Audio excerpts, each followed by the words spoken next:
فرعون کے کارندے اپنی سلطنت میں رہنے والے یا سفر کرنے والے لوگوں میں سے خوبصورت لڑکیوں کو اٹھا کر لے جایا کرتے۔ جن لوگوں نے پہاڑی علاقوں میں چھٹیاں گزارنے کے لیے سفر کیا ہے جانتے ہیں کہ پہاڑوں پر چڑھنا اور اترنا کس قدر مشکل کام ہے۔ ہم اپنی خوشی سے جاتے ہیں اور بہت جلدی تھک جاتے ہیں۔ عنوان: اے آگ ٹھنڈی ہو جا اور اسے سلامت رکھ۔ اللہ کریم نے اپنے نبی ابراہیم علیہ السلام کو ہدایت کے ساتھ پیدا کیا۔ ابراہیم لوگوں کو اللہ کریم کا پیغام پہنچاتے رہے۔ لوگ بت پرستی میں اتنے سخت ہو چکے تھے کہ کوئی بھی ابراہیم کی بات ماننے کو تیار نہ ہوا۔ ان کے لیے بتوں کے علاوہ خدا کی کوئی اور صورت ممکن ہی نہیں تھی۔ خدا کا تصور ان کے لیے بتوں کے علاوہ کچھ نہیں تھا۔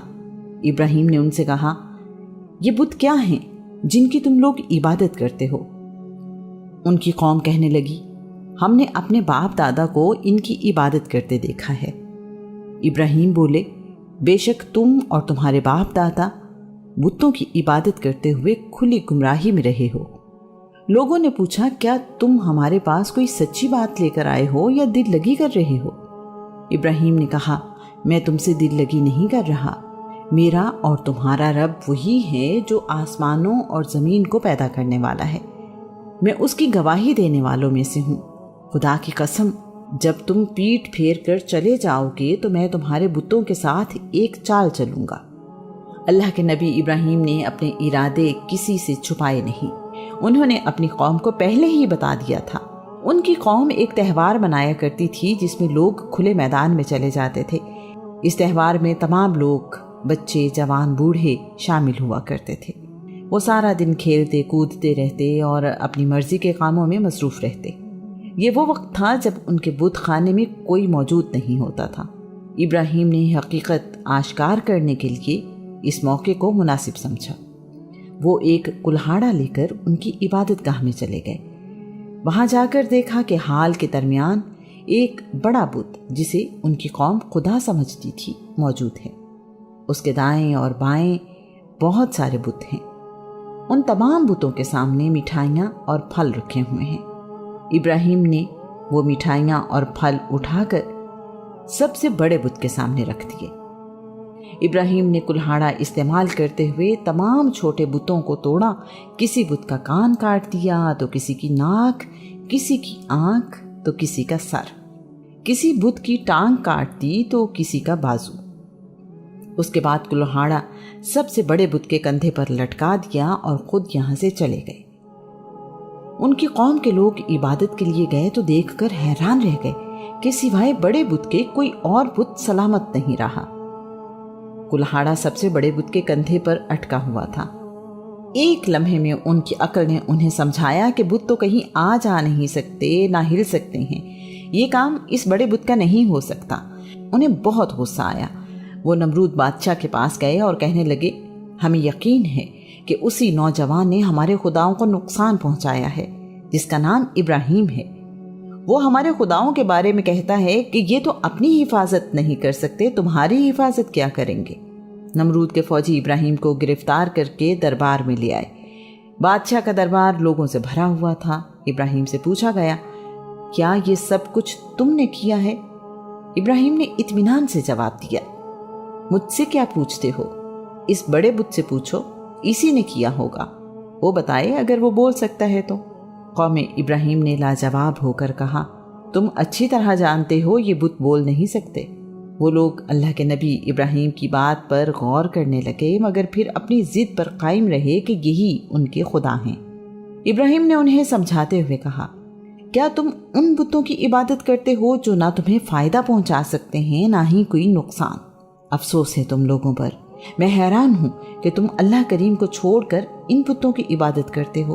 کیا تم اتنا بھی نہیں سمجھتے؟ ان لوگوں پر حقیقت کھلی تو بجائے اس کے کہ وہ ایک خدا پر ایمان لاتے، شرمندگی مٹانے کے لیے ابراہیم سے الجھنے لگے۔ نمرود بادشاہ نے فیصلہ سنایا، ابراہیم کو جلتی ہوئی آگ میں پھینک دیا جائے۔ ایسے گستاخ کی یہی سزا ہے کہ اسے جلا دیا جائے۔ اللہ کے نبی ابراہیم کو قید کر دیا گیا۔ ابراہیم 7 سال قید میں رہے۔ بابل کے قریب شہر کوسا میں بہت بڑی جگہ پر آگ جلانے کا انتظام کیا جانے لگا۔ کئی دن تک لکڑیاں اکٹھی کی جاتی رہیں۔ پوری قوم اسی کام پر لگ گئی۔ ہر کسی کی زبان پر یہی قصہ تھا۔ لوگ لکڑیاں اکٹھی کرتے ہوئے منتیں مانگنے لگے، اگر میرا فلاں کام ہو گیا تو میں آگ کے لیے اور لکڑیاں اکٹھی کروں گا۔ آگ جلانے کا انتظام مکمل ہو گیا تو ان کو خیال آیا کہ ابراہیم کو آگ میں کیسے پھینکیں۔ اس کام کے لیے منجنیق منگوائی گئی۔ آگ جب پوری طرح بھڑک اٹھی تو ابراہیم کو جیل سے لایا گیا۔ آگ اتنی زیادہ تھی کہ آسمان پر اڑنے والے پرندے بھی دور بھاگ گئے۔ اگر کوئی پرندہ قریب آتا تو جھلس جاتا۔ ذرا اندازہ کریں کہ وہ منظر کیسا ہوگا۔ تنہا انسان، وہ بھی قید میں، پوری قوم مخالف، آگ بھی ایسی کہ کسی نے دیکھی نہ سنی۔ زندگی تو دور کی بات، موت بھی پناہ مانگتی ہوگی۔ اس ساری صورتحال میں بھی اللہ کا نبی اپنے رب کا شکر گزار بندہ ہے۔ اسے اپنے مالک پر یقین ہے، اس پر ہی بھروسہ اور اطمینان۔ آگ اور ابراہیم کا انجام دیکھنے کے لیے دوسرے شہروں سے بھی لوگ آ گئے۔ جسے خبر ملتی کہ بتوں کے گستاخ کو آگ میں جلا دیا جائے گا، وہ ادھر کا ہی رخ کر لیتا۔ سب خوش تھے کہ ہمارے خداؤں کو برا کہنے والا دردناک انجام کو پہنچے گا۔ آئندہ کوئی ہمارے خداؤں کے بارے میں ایسی جرات نہیں کرے گا۔ دور دور تک انسانوں کا سمندر تھا اور ان کے درمیان اللہ کا ہدایت یافتہ بندہ۔ ابراہیم کے ہاتھ پاؤں باندھ دیے گئے، اٹھا کر منجنیق میں ڈال دیا گیا۔ جبرائیل امین اللہ کے نبی کے پاس حاضر ہوتے ہیں اور کہتے ہیں، اگر آپ چاہیں تو میں اپنے پر پھیلا دوں تاکہ آگ آپ کو نقصان نہ پہنچائے۔ ابراہیم پرسکون انداز میں جواب دیتے ہیں، میرا رب جانتا ہے کہ میں اپنے لوگوں کو ہدایت کی راہ پر لانے کے لیے کوشاں ہوں، مجھے کسی مدد کی ضرورت نہیں۔ جب اللہ کے نبی ابراہیم کو آگ میں پھینکا جا رہا تھا تو انہوں نے کہا، مجھے اللہ کافی ہے اور بہترین بھروسے کے قابل وہی ہے۔ اس کائنات کے مالک کو اپنے بندے کے ایمان اور یقین پر اتنا پیار آیا کہ آگ کو حکم دیا۔ ہم نے کہا، اے آگ، تو ابراہیم پر ٹھنڈی ہو جا اور اسے سلامت رکھ۔ ابراہیم کو آگ میں پھینک دیا گیا۔ آگ کئی دن تک جلتی رہی۔ لوگ خوشیاں مناتے رہے کہ ہمارے خداؤں نے گستاخ کا کیا حشر کر دیا، اس نے ہمارے خداؤں کو جھوٹا کہا تھا۔ انہیں کیا معلوم کہ اللہ کا پیارا بندہ تو اپنے رب کی حفاظت میں ہے، آگ اس کا کچھ نہیں بگاڑ سکتی۔ آگ بجھ گئی تو سب لوگ یہ دیکھ کر حیران رہ گئے کہ اللہ کے نبی ابراہیم کو کوئی نقصان نہیں پہنچا۔ نمرود نے جب دیکھا کہ ابراہیم آگ سے مکمل طور پر محفوظ رہے تو شرمندہ ہوا۔ ابراہیم سے کہنے لگا، تمہارا رب تم پر مہربان ہے۔ یہ سب دیکھنے کے بعد ابراہیم کے خدا پر ایمان لانا کتنا آسان تھا، لیکن ہدایت نصیب والوں کو ملتی ہے، کیونکہ دلوں پر حکومت تو میرے اللہ کریم کی ہے۔